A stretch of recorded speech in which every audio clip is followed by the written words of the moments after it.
Hey everybody, got a quick how-to video for you here.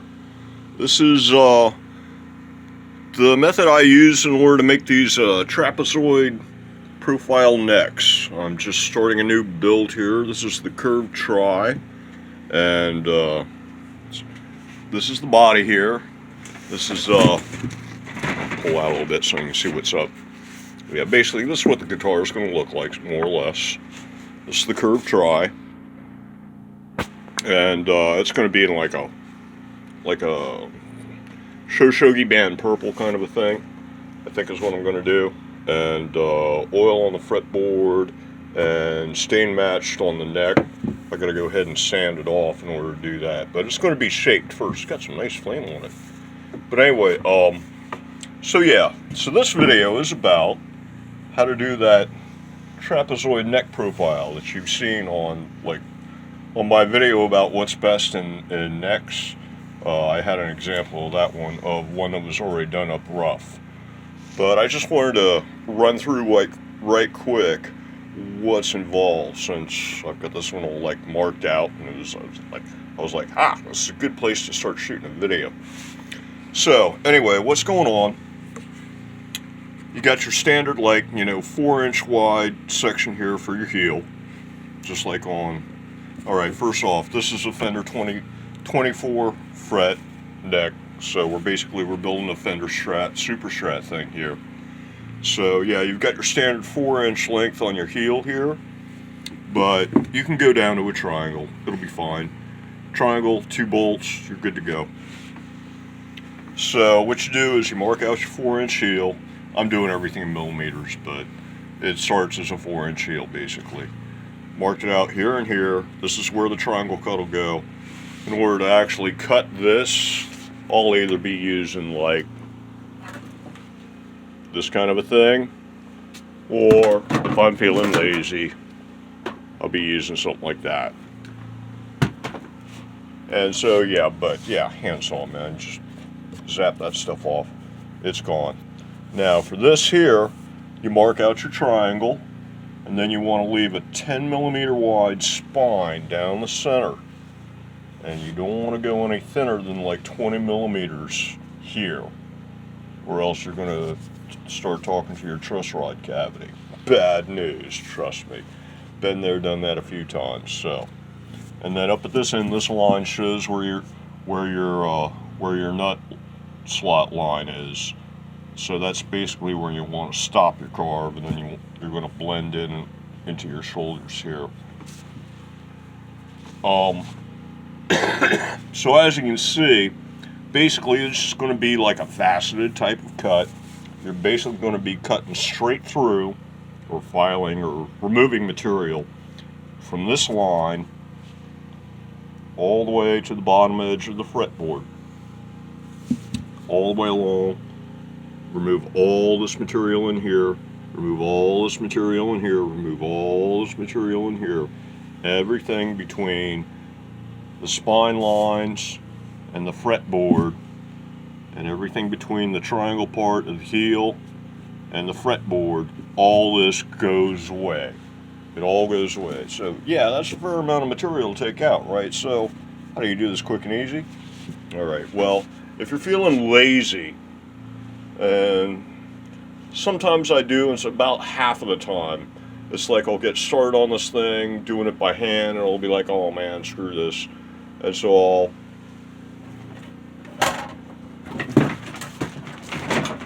grab this thing. It's a 40 grit disc on it, and you just use it in order to, this thing removes material really fast, so you just give it a couple passes along here, and then it's good for grinding down these shoulders here. And you just take this stuff down a bit, get it within 1/8 of an inch, put this away before you mess it up. And then but this is the real tool here. If you don't own one and you're going to be doing any kind of carving on a guitar, go out right now and buy one of these suckers. They're like $25 or something, and this is like the best freaking tool on the planet, bar none. Look at this thing. Coarse teeth, fine teeth, it won't even focus, they're so fine. But yeah, this thing totally rocks. I just used it for something or another. Oh, here, wait a sec. This is what I used it for. I used it to do this. That right in there was done. Actually, that was done with both. I started out with the Shinto. I had to take it down like about 5 millimeters. I want to leave plenty of room for the lid to vibrate.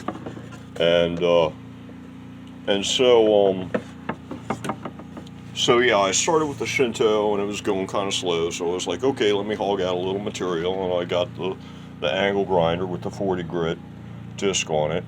Took it down close, and then I finished it out with Shinto. It turns out great. And this thing is really, really nice. I mean, it's like by hand, no grinder involved. I can do a neck in like an hour or two.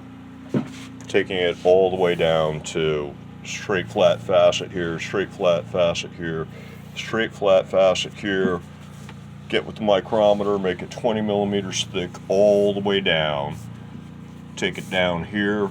Might even use a planer on it. Like, where's the planer? Yeah. There you go. If your heel's kind of thick and you want to take it down, just zap it a little bit with this and bring it down to 20 mil. Usually don't have to mess with that though. So, yeah, it's like from here back, this is where you want to worry about keeping it 20 millimeters. And no less. Absolutely no less. And you want 20 millimeters like from the top of the middle to the bottom of the spine. And that pretty much for a standard truss rod installation, because if you look like the truss rod. Hold on a sec. Okay, we're back. Yeah, this is the truss rod from the X3. Kind of hating life, a little on the rusty side, but yeah, it doesn't have its cover anymore either. But if you look like, I need more hands. There we go. So, panning back a little bit. Yeah, you can see that, you know, if you're sticking to 20 millimeters, which is just a little thinner than this thing is right now. I mean, this is going to be real close to 20 millimeters at this end already. So yeah, you're fine. You're plenty of room there at 20 millimeters. You still got at least 3-4 millimeter of material underneath you. And if you look up at, wish this thing would stand up. Does that help? Alright, so yeah, here we got the truss rod more like it's really going to be. And let me get it. There we go. That's about at the right length there. So yeah, you can see here you got plenty of material. You can take a couple mil off right in that zone and then just keep on with the same level all the way to the end of the heel. When it's not an issue, you'll still have at least 3 mil underneath this thing. Nothing's going to bust through. You're not going to cut through or anything like that. So yeah, just go 10 millimeters wide down the middle. What I did here is I started with my 4-inch mark. I marked my center line here, and then that gives me my simple triangle to do my triangular heel. That shows me where I've got to hog out material on here, and then here at the end of my heel, that's where I start my 10 millimeter spine. I come all the way down the other end of the neck to my nut line, and that's going to be the end of my trapezoid profile, and that's the end of my 10 millimeter spine. And so everything between here and here, more or less, this is all going to get blended, but everything between here and here all gets cut in the full trapezoid style. And then you blend it in here, you blend all this stuff in here, and you're done. And like I said, it only takes a couple hours, doing it totally by hand. If you want to use a grinder in order to take out some material first, you can probably kick one of these things out in right around an hour. Have it shaped up and ready for sanding. And then once you've got that done, then I come in with this guy here and just clean it up right quick. You know, starting with like this 60 grit, and I've gone as as coarse as 100 and as fine as 2,000 before I start staining or dyeing, actually. And tell you the truth, it doesn't seem to make a heck of a lot of difference. It seems to be more about the type of wood you're working with and how well it likes to take dye, as opposed to how fine, how smooth the wood is, affecting how well it takes the dye. So don't be afraid to sand it super smooth first. And of course, you know, it's always good to try to pop the grain if you can in order to get rid of fuzzies, because it's going to make everything nicer, even if you're clear coating over. Clear coating can hide fuzzies, sort of, but anyway, let's see. So once you've got that all marked out, you go ahead and hog that out, you sand it down, and over here you cut these guys down, and you use this guy once again in order to shape it a little bit in order to make it blend well. Really, the best way to do it is you want to take these two guys and you want to go ahead and bolt them together, all nice and lined up. Drill your holes, put in your screws, get it lined up, and then what you want to do is you want to come in and do your final shaping with your file and with your sander, with this guy here. And then once you've gone through with that, then all you got to do is you just got to hit up like corners and stuff where the sander can't reach, and then you're done. And the corners, hand sanding it's really trivial, you know, 5-10 minutes maybe. So you're not going to wear yourself out or even break a sweat or anything like that. So that's pretty much the process. And then when you're done, what you end up with is something kind of like this. This is guitar number 3 with the new neck to replace the neck that got the fire damage. And as you can see, it's got the triangular heel on it, and it's got the trapezoid profile going all the way down. And this is the one that was in raw form in that other video on necks. This was the raw neck that you saw in that video, and it's now been finished, and it's got this new easy, fast, high quality hand polish shine thing finishing method going on too. It's really, this guitar turned out just wow, man, just super wow. You hold this thing and the whole thing, it feels like it feels like a giant piece of blown glass sculpture. It's so smooth everywhere, and it's just, I mean, it's like, and for some reason the ergonomics and everything on it just turned out, you know, it's perfect shape and perfect size. You just like want to hug it and take it home. It's weird. But anyway, and it's not even finished. I found out, I was getting ready to put it all together and found out that pretty much everything on the headstock had been blued from the heat from the fire. So I'm going to order all new gold hardware for it, because now it's all more or less charcoal colored. I don't know, I might use it on a good, like, copper cover build or something. Probably look pretty cool on, but this one's supposed to be all gold, so. But anyway, so yeah, that's the deal on how to make these trapezoid decks, and it's really not, it's not as much work as it looks like it would be, and the results are just, I mean, this has got to be the best neck profile I've ever seen, bar none. And I've been playing for 41 years, and I've tried everything. I've done fat necks, I've done thin necks.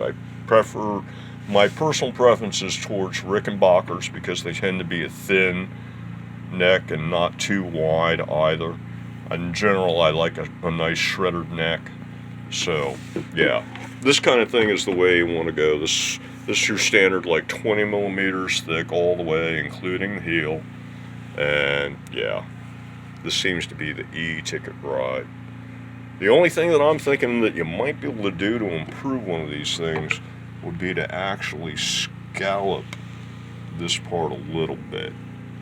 And that would remove even more material and might lighten things up some, but that also, there's something to be said to having a certain amount of beef in your hand.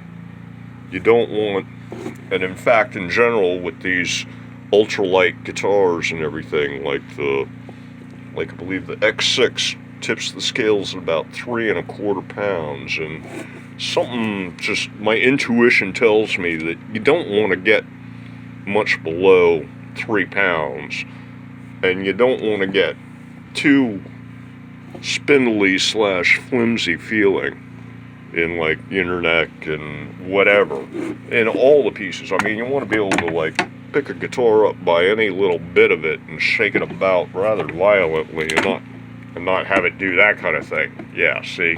So obviously I'm gonna have to fix that screw. Yep, somebody pulled this. Needs a shim. But anyway, yeah. So yeah, you don't want to. I was thinking scallops might be nice, but you also want to have some beef in there. So, plus if you look at this one here, if you've seen this video, he actually did scallops. The thing almost looked like like an ionic column from Greece. It had so many scallops in it, and he didn't like it. So, but anyway, all right. So that's it for this video. That's the quick and dirty on how to do a trapezoid neck profile, just in case you're interested in giving it a shot. They're really not as hard as they look, and they really, really are a nice profile. I mean, I'll take this over pretty much any other profile. I'll take it over, a thin C. I'll take it over a hard V. I'll take it over a diagonal spine, like on a Strandberg, because I also made one like that to test that. So I've actually made a couple guitars like that to test that out too. And it's interesting, and yeah, there's a certain something to it, but with this one, you end up with less material on average underneath your hand at all times. And so you can't really beat that. But anyway, that's it for this video. See y'all in the next one. Everybody have a good one.